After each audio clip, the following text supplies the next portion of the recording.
Anjana Deore kitchen मध्ये तुमचं स्वागत आहे। आज मी तुम्हाला पुदिनाची चटणी करून दाखवणार आहे। पुदिना बघा कसा काढायचा, असा उलटा उलटा ओढायचा हे बस, आणि तो तोडायचा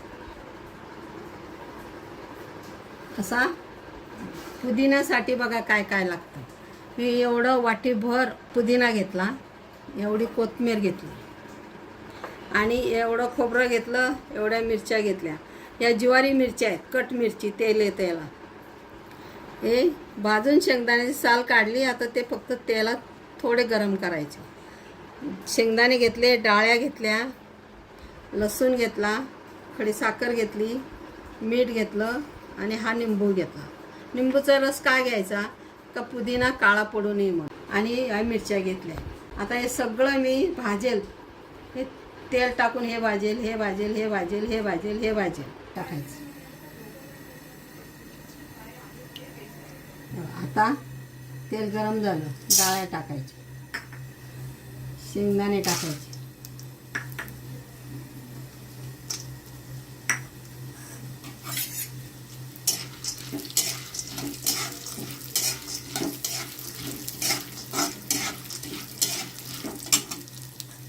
आणि खोबरं टाकायचं।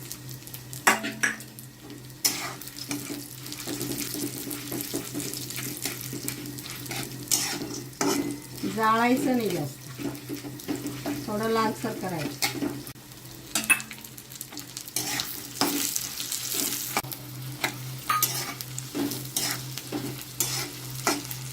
झालं, गरम होऊन झालं, मस्त भाजले बघा, खरपूस भाजले।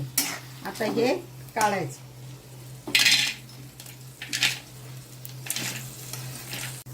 पुदिनाचाही ओलवापणा राहू नये, कोथिंबीरचाही ओलापणा राहू नये म्हणूनच कढईमध्ये थोडी चांगली भाजून घ्यायची। थंड काय होऊ द्यायचं, मग मिक्सरमध्ये काढेल।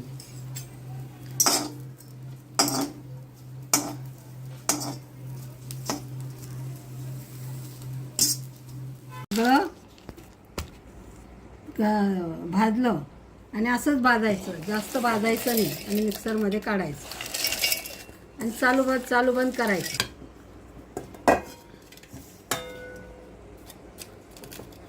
पुदिना कोथिंबीर भाजली ना आपण, थोडी भाजली त्याच्यात, आणि आता मिक्सरमध्ये काढायची।